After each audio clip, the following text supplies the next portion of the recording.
Dobrý večer, vítam vás na tlačovej konferencii po stretnutí z Piskalovej z Nitra. Najskôr zhodnotenie zápasu poprosím jedného z hostujúcich asistentov trénera pána Ivana Švarka. Tak ja si myslím, že zápas bol vo veľmi dobrom tempe.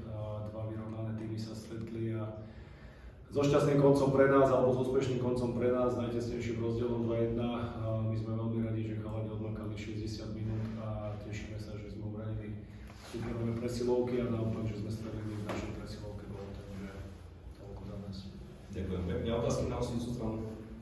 Branka Ferguson vás podržal vlastne druhýkrát po sebe, tak čo hovoríš na ňom? Chytal veľmi dobre, dneska bol totálne kompaktný, riešil dobré reboundy a nenechával vôbec puky pred sebou, vráci mu pomohli, takže veľmi dobrý výkon aj z jeho strany.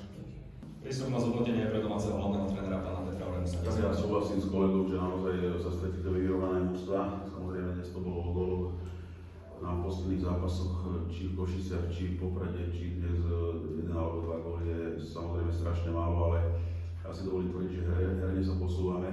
Dnes tam boli naozaj dobré momenty, tí chalani, tí šanci si vytvorili.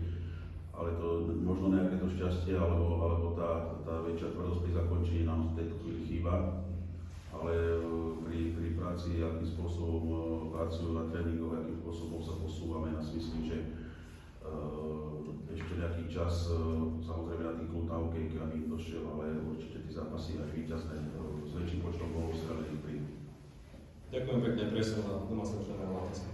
Či napriek tomu, že tie góly zatiaľ chýbajú, ale ten herný prejav sa asi od zápasu k zápasu zlepšuje. Tak ja si myslím, že či to bolo v Poprade, dnes dobre prvú tretinu beriem, tam naozaj trošku bol treba zvýšiť hlas, ale tam hlavne bolo treba zvýšiť hlas na tých, ktorí chodili na tie presilovky, hej, tam čo predviedli, ale potom hovorím zasa pozor, Nitra vyhral 4 zápasy po sebe, čiže naozaj je to konsolidované mužstvo, má to skvelých hráčov a toto je naozaj o maličkosť, kde sme urobili, či ten zápas mohol skončiť 1-1, ale hovorím, tam sa nemôže stať, čo sa tam stalo pri tom druhom góle, že na druhej čiare ten obranca tam spraví kľúčku a ide cez toho hráča, čiže nielen to, ale hovorím, jeden gól je samozrejme proti Nitre málo na to, aby ste boli úspešní.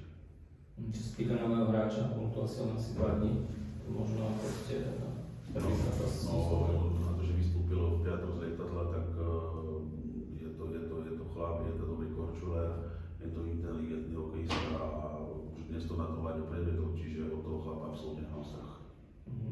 Už len taká doplňujúca otázka, to znamená, že sa Nitry už je preč? Sa Nitry to už není tým, že je to nejako? Tak sa mi zdá. Dobre. Ďakujem. Ďakujem. Ešte nejaká otázka?